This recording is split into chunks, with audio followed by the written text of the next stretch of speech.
Hello there, I'm Dr. Srishti Banerjee, Masters of Physiotherapy in Neurology, working as an assistant professor at LG Institute of Physiotherapy. Our topic for today is age reflex. Age reflex is one of the late responses that we examine in nerve conduction studies for diagnosis and differential diagnosis of various plexopathies, radiculopathies. Now, age reflex was first described by Hoffman in 1918. That is why it is known as age reflex. Age reflex is a monosynaptic reflex which is elicited by a submaximal stimulation. Now, as you can see the term here, monosynaptic. Monosynaptic means the entire reflex arc consists of just one synapse that is formed at the spinal cord. It is recorded by submaximal stimulation of the tibial nerve, and the recordings are taken over the calf muscles. The reflex arc consists of three components. It consists of group 1A muscle fibers which are large and fast conducting in nature. Then from this muscle fibers then move towards the impulses generated in this muscle fibers are moved towards the spinal cord. So the spinal cord, where the efferent fibers, this synapse with the alpha motor neuron, and from the spinal cord the response is generated which is carried by the efferent motor fibers supplying the muscles. So as you can see in this diagram, this is the muscle. Here we are giving the stimulation. This is the stimulation. The nerve is stimulated. From the nerve, see, as it is a motor nerve, the physiological direction is reversed. Okay, so being a motor nerve, it is carrying impulses from the periphery towards the center, that is from the periphery towards the spinal cord. That is why it is known as antidromic motor activation. The direction of impulse which is opposite to that of physiological direction is known as antidromic motor activation. They move towards the spinal cord. Here there is a synapse formed onto the alpha motor neurons within. See, this is the anterior horn of the spinal cord where there is alpha motor neurons present. Here, from here the impulses are carried. They get synapsed here. Okay, then from here the motor responses are carried to the calf muscles and the muscle contract. Okay, along with this, as you can see, the direction of the reflex arc is bidirectional. See, look at the arrows closely. You can see there is antidromic stimulation as well as orthodromic. So what happens here is, see, this is the orthodromic motor activation. Okay, so the impulse is carried in both the direction. On the graph, on the computer screen of NCV, you will be seeing H reflex in this waveform. This is the waveform, how it appears on the NCV screen. Okay, so moving forward. Now, as I said, that there is a consequent activation and the impulse travels both proximally as well as distally. Now, whenever you see the latency of this age reflex, what does it signify? It signifies that the latency of age reflex is a measure for both sensory as well as motor nerve fibers, because again here we have a bidirectional movement. It is the impulse travels bidirectionally, antidromic as well as orthodromic.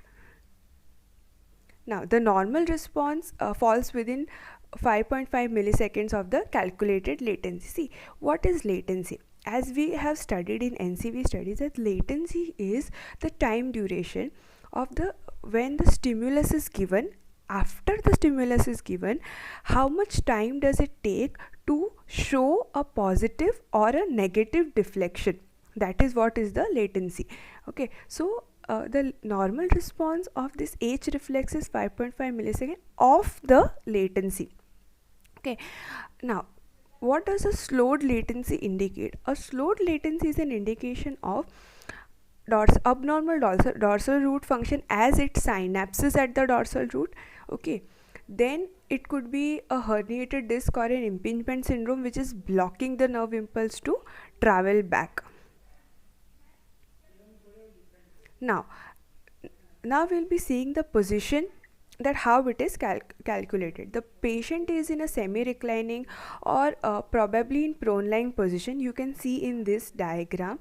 Okay, this is the stimulating electrode over the popliteal fossa, which will be stimulating the tibial nerve. This is the recording electrode over the calf, and this is the ground electrode to complete the circuit. Now remember one thing, that the part which is to be recorded, the limb of the patient should be completely relaxed. That is why it is supported. Now for a stimulation, a square waveform of 1 millisecond duration is chosen. What is a square waveform here? The square waveform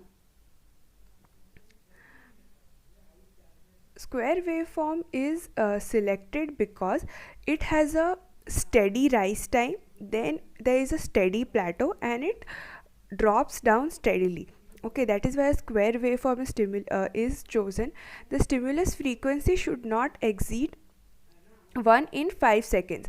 Now this is because if this frequency exceeds more than 1 in 5 seconds, what happens here is there is an overlapping.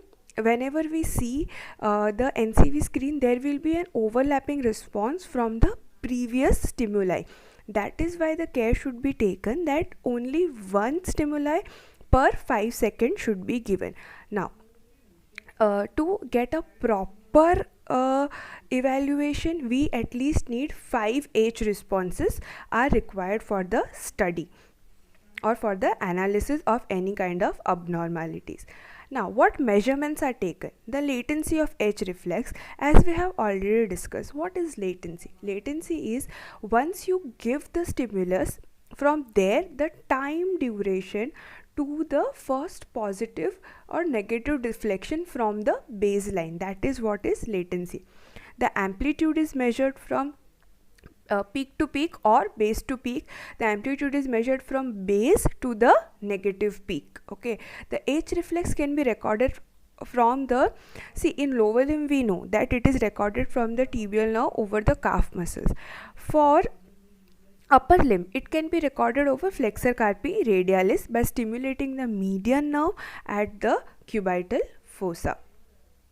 Now these are the normal values.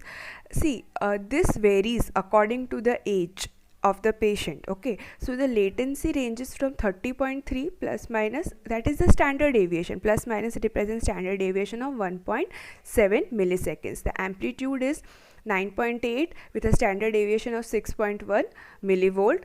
M wave, what is M wave? As we have seen in this diagram,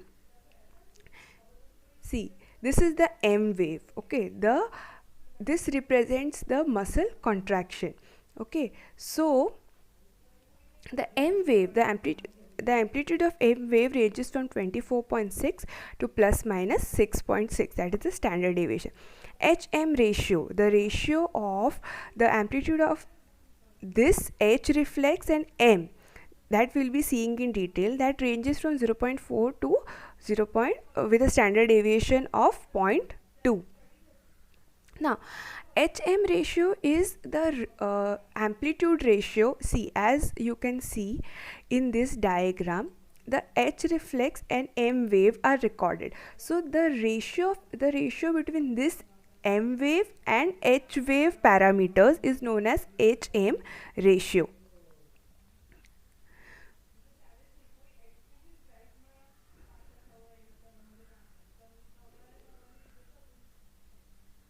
Now clinical application. One, H reflex proves to be a gold standard measure for polyneuropathies such as GBS. In GBS, the H reflex may be absent, delayed or dispersed. In radiculopathy, in S1 radiculopathy, the soleus reflex is H reflex is absent. Similarly, in cervical radiculopathy, specifically C6, C7 radiculopathy, the H reflex is abnormal when recorded for flexor carpi radialis. Thank you.